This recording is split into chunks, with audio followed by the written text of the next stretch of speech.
V lete roku 2017 sa odohrala jedna dôležitá udalosť, ktorá obidvom zmenila život. Ja si to pamätám, keď sa Natálka zamilovala do Mateja a on do nej. Natálka je čistá duša. Ako málo je takých dievčat. Natálka bola milá. Také slniečko. Veľmi živý, nevyspytateľný. Prišiel, udrel ma, už sme sa naháňali. Hovorí sa, že láska človeka nájde na tých najneočakávanejších miestach. V momente, ako Natália zistila, že má Mateja Háčka, ho znenávidel. Asi 3-4 dní ho ani vidieť nechcel.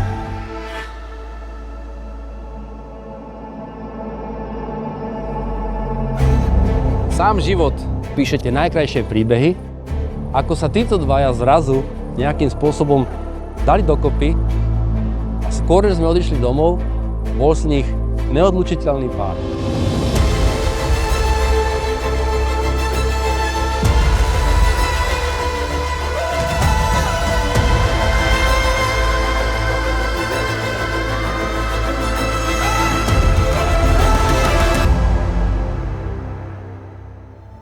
Matej je loď, Natália je to kormidlo.